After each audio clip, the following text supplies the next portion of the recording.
Ralph here, and welcome to True Power Trumpet Fitness on this thrilling Thursday here in Connecticut.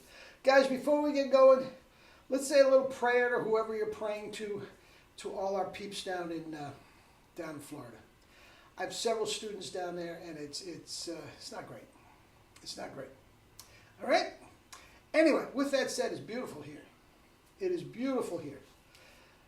Fall in Connecticut is glorious. The colors, the temperature and everything. You know, all my guys in Vegas and California and Texas and all that sort of stuff, Florida, they don't get this. They don't get this. It's absolutely beautiful. It's a trade-off. I get it, but it's beautiful. Anyway, with that said, I got another clip from Dion. Dion, Triscari, Nick occasionally. They just keep me going. Keep the channel going. Anyway, James Morrison when he was a baby. Guys, along with the incredible playing, we have a teaching moment here that is just so powerful. I can't wait for you to see it. All right? With that said, let me honk. No kettlebells, just SFE. All right? And the reason I'm laying off those is going on the other channel, so I won't bore you with it. Okay? But yeah, that's what's going on. So, let me honk, and we'll talk about James Morrison as a freaking baby, when he still had hair.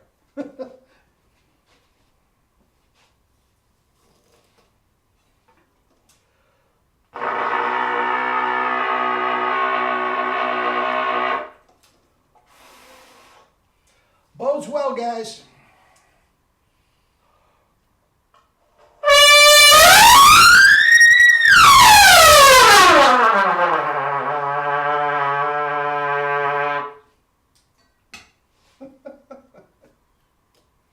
Can't make this stuff up. Warts and all.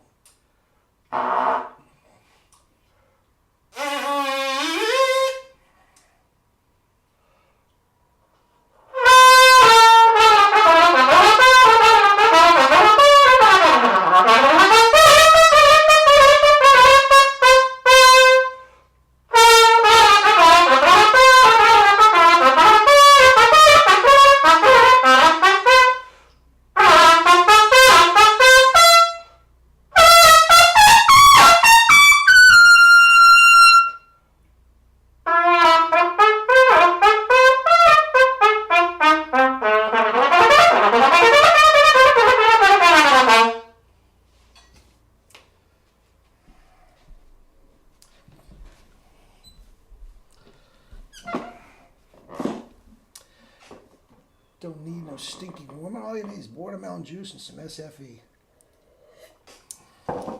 And a 1SP. Guys, gotta say, ever since I got the website straightened out and got most of my books, they're not even all there yet. I should have all done by the end of the weekend. Guys, the books are flying off the shelves. If there was a shelf with a book on it, there would be no books there. But, you know, the ebooks are out in the ether. But it's just absolutely wonderful. Thank you for all your support. And I have to say, guys, those books, look, it's going to sound like I'm beating my chest here, and I guess I am. Jerry Vacchiano, Broyles, John Ware,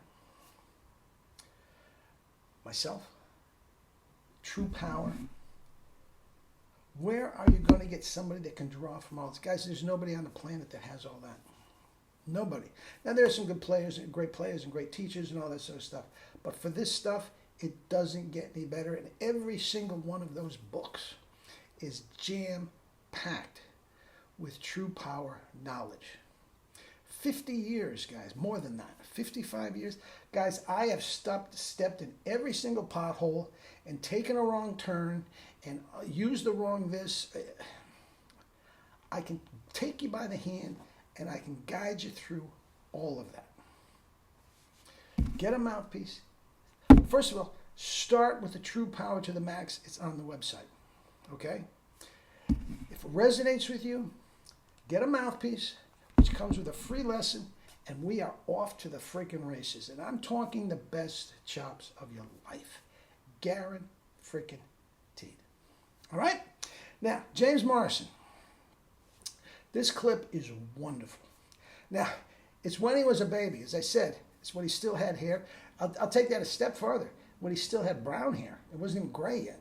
Guys, he's a baby. All right? And like myself, guys, his chops have gotten better as he's gotten older. Okay? And we'll touch on that towards the end. Okay?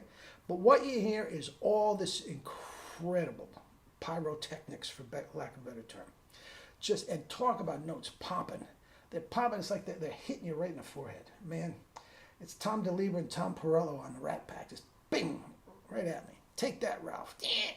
Oh, it's one beautiful playing. But here's the teaching moment, guys. And this pertains to all of us and even the great James Morrison. You watch his cadenza at the end, his chops crashed. It's as blatant as you can possibly believe. He completely lost his grip and his chops went straight up. He looked like Dizzy. Now, I've done enough videos on that Dizzy, and I'll do another one. That's a strain, guys. That isn't relaxed. That is a complete and total strain. Another video, okay? His chops crash, and he doesn't get the high G in the end of the cadenza. Okay? Now, guys, like James Morrison, like anybody, when you go out on a job, you have to do what you got to do, chop-wise, to get through that job. But when you are practicing, you cannot let your chops get to that point. In a perfect world, he would have stopped 20 measures before that. Got himself a little grip and gotten back to it. Okay? But guys, you can't do that. You have control over that and you can't do it. And this is where the jazz guys, I know, get in some trouble. I'm going to go with Clifford Brown, forget it. Terrence Blanchard, another one. Extraordinary jazz players. And if you look at their transcriptions of their solos, you just turn pages. They don't stop. And if you know what you're listening to, you can hear it halfway through the solo. Their chops give out. Now, not to the point where they can't play, but there's no question about it. If you know what you're listening for, the pitch goes flat. The notes, they all of a sudden start slurring all over the place instead of popping. Guys, you can't let yourself do that. Now, everybody is going to ask, well, Ralph, how in the world am I going to play all those Clifford Brown solos for pages and pages if I don't practice like that? Guys, that is the biggest misnomer. That is a physiological thing. It has nothing to do with music. Guys, you have to stop, spit buzz, and reset. Not only spit buzz, stop, go make a cup of coffee. I don't believe that. Go make some juice, reset. Stop, go out and mow the lawn. Guys, you can't let yourself get to that point. And how are you going to get to this? You play Clifford Brown solos, no problem. An Arbin etude from the beginning to the end, no problem. Practice correctly. I've done enough about endurance that I don't have to go through that again. Okay? But guys, you have to do that when you practice. All the Russian strongmen, how they build strength and all that. Guys, it is physiological fact.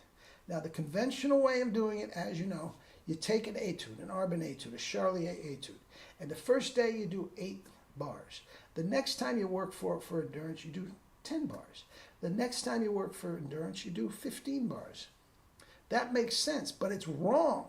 Guys, if your chops crash at bar 7, you can't keep going to bar 15. You can't. As you see, I get triggered with this. That is stupid from a conventional way of doing it. You have to stop literally before you start to crash. That is how you are training your chops to never crash. If you play while you're crashed, you are training your lips to crash. If it happens to the great James Morrison, it happened to you. And on the job, have at it. Other than that, less is more. And I'm not even saying less. You can practice 5 hours a day, but spread it out so your chops are always fresh, just like the Russian strongman. All right? All right, guys. We'll talk again. Love you all.